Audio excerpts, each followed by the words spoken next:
आ गया बंगाल का 50 साल पुराना जादूगर आ गया। जी हाँ मेरे दोस्त, लड़की को लड़का बनाएगा, लड़का को लड़की बनाएगा। और एक खास बात मेरे दोस्तों, आपके पर्सनल सामान को गायब करके दिखाएगा।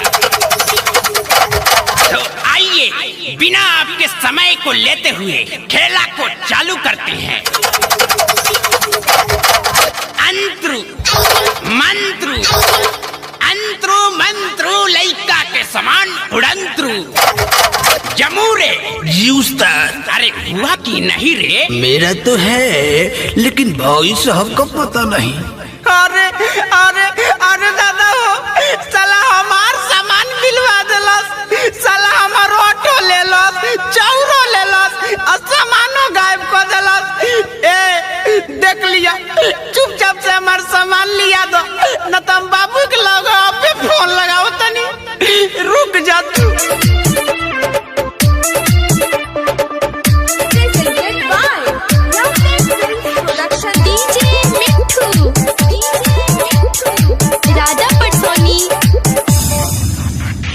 कौन साला मंतर मारती हली, देह के नरजी झारती हली, अरे मरद से मौका बना देले बा। अरे कौन साला मंतर मारती हली, देह के नरजी झारती हली। गाँव भर होता हसाई, कैसे के घरे जाई, सोची के आवता रोआई। हेलो पप्पा, हमार बिया कैंसिल कर दो, अब हम बिया नहीं करब। बिया न करबे? अरे का बोले, खोल तो बताओ।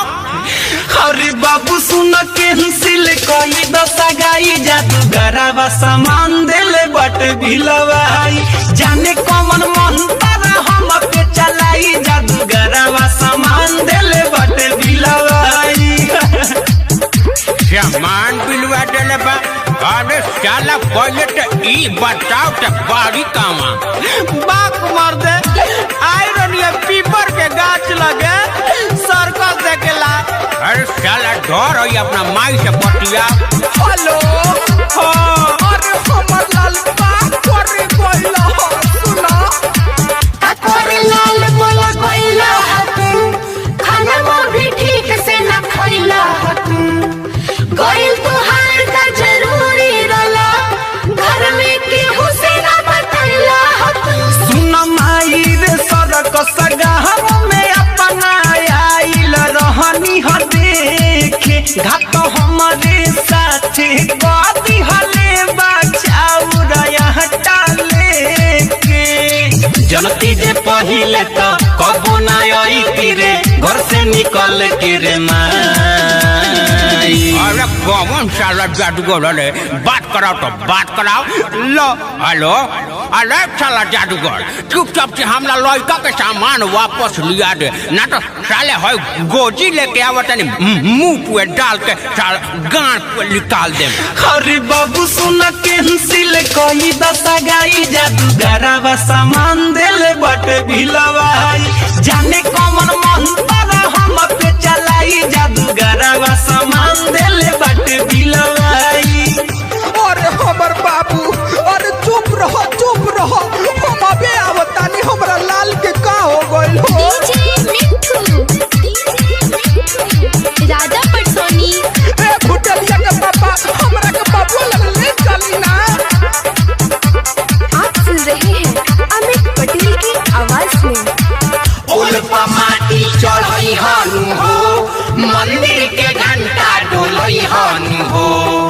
शादी ना हुई तो भाई के दो उपाय बटोरे में थपरे बजई हनु हो।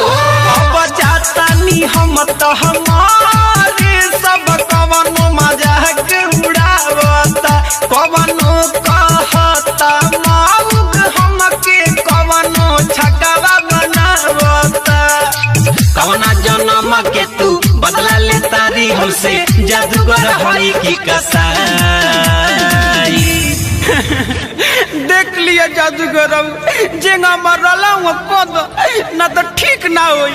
उस्ताद लइका के काहे रुआवतनी? लिया ना दियो कुछ सामानवा। अरे साला चुप चुप, साले मारे लगिए सब गाँव वाला मिल के मंतर भोर पर गइल बा। अरे बाबू सुन कैंसिल कोई दशा गाई जादूगरवा सामान देले बाटे बिलावाई। पापा सुन कैंसिल कोई दशा गाई जादूगरवा सामान देले बाटे बिलावाई। अरे जाए के बिना सामान के रह